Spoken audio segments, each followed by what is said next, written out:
Riggio, and with me is Jim Stone, one of the many, many veterans that live throughout the Black Hills area. And this is our opportunity to extend to them our gratitude and our appreciation for the sacrifices that they have performed in the service of our country.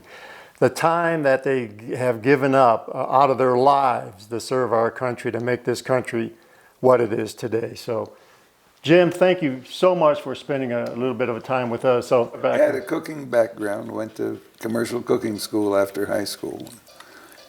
Completed that, and I was going to be drafted. I said, you got 2 weeks, make up your mind to be drafted anywhere or enlist in something. So what year, this was back in the, what, the 60s? 68. 68. It's actually 67, I remember. And the draft was in effect. Oh, yeah.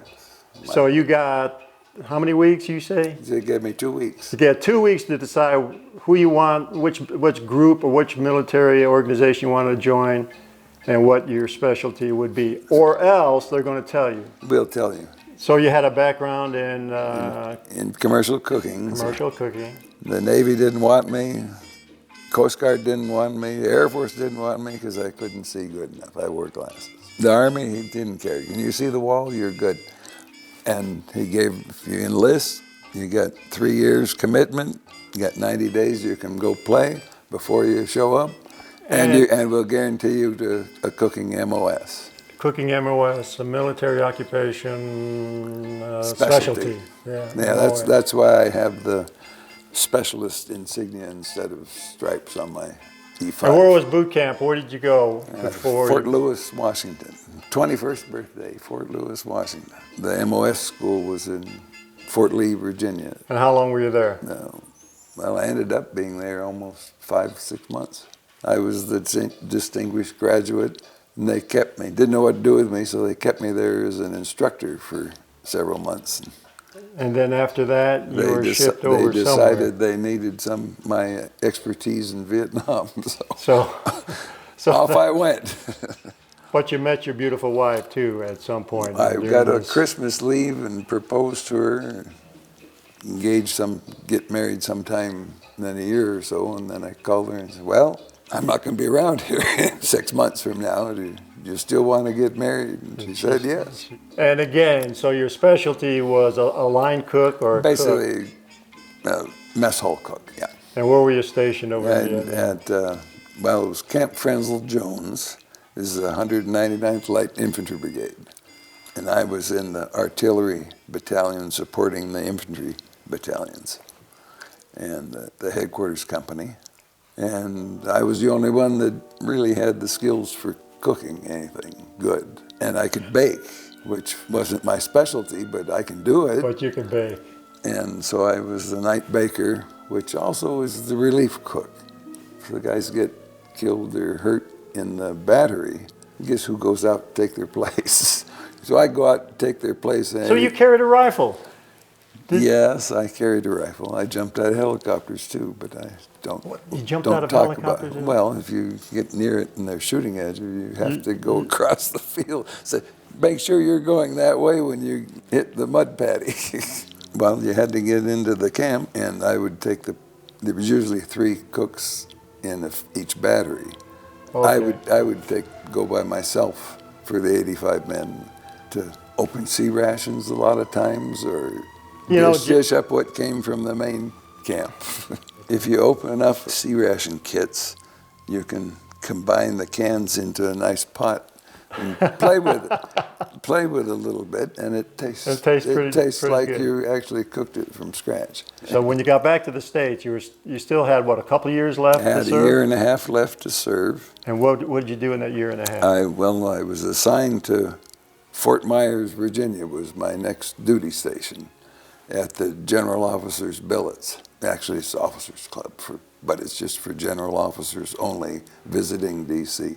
So the only way to get into the general officers' billets was to have a star, at least one star on your collar. Yeah. If you had an eagle, it doesn't cut it. You have to have at least one star. You stay in the other billet down the road. Well, I was only there for 2 weeks. Colonel came and said, "We're looking for Stone." Uh-oh. You're in trouble. You got me again. Jim, you're in trouble. Went over to his house, and he got on the phone. And All I kept hearing him say was, yes, sir, yes, sir, yes, he is, yes, he is. So you got this full bird colonel saying yes, sir, to somebody, Yeah. so you know it's a little higher than a full bird colonel. Yes, and the only question he asked me was, does he know how to drive? So, well, hell, I just drove here from Seattle. It's 3,000 some miles. Yes, sir, he does. So I sent him on and say, okay, well, you're going to your next duty station in Los Angeles. I said, what? It'll be private duty for General of the Army, Omar Bradley. Omar Bradley. Yeah. 5-star general. 5-star General of the Army. Right-hand man with General Eisenhower during World War II. I was there as a chauffeur officially and assistant cook. He had a French-trained chef, Kevin, that went to Cordon Bleu school. He was a little better than I. But you learned a lot from him. I learned from him, and we did a lot together. The one fun one was the movie, Patton. Yeah, yeah.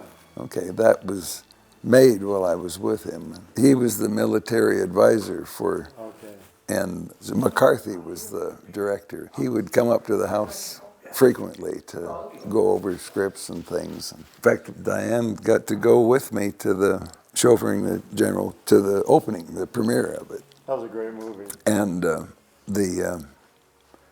the opening scene where he does his speech. Yeah, in front of the flag. And in front of the flag, they premiered it a week or two before, I guess, before the general release. The biggest concern was, is that too much?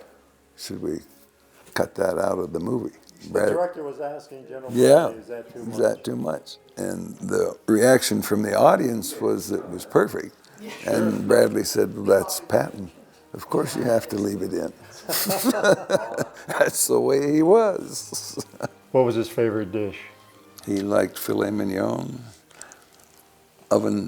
twice oven potatoes, and green beans. And he was chief of staff at that time? No, he was, he was retired. He was retired He was at 77. That time. You know, I've said this before, but the Navy wouldn't have the ships on the water if it wasn't for the support they get from the enlisted people. The Air Force wouldn't have these B-1 bombers flying overhead if it wasn't for the support of the enlisted people, the NCOs, the sergeants, the privates, supporting those aircraft, those ships. And the same with the Army. The same with the Army. When I was cooking in Vietnam and making those donuts, I'd make 3,000 or more a night. Yeah. And they would take them out on the resupply missions to the batteries. Yeah, sure. On a couple occasions, I went out as a replacement cook.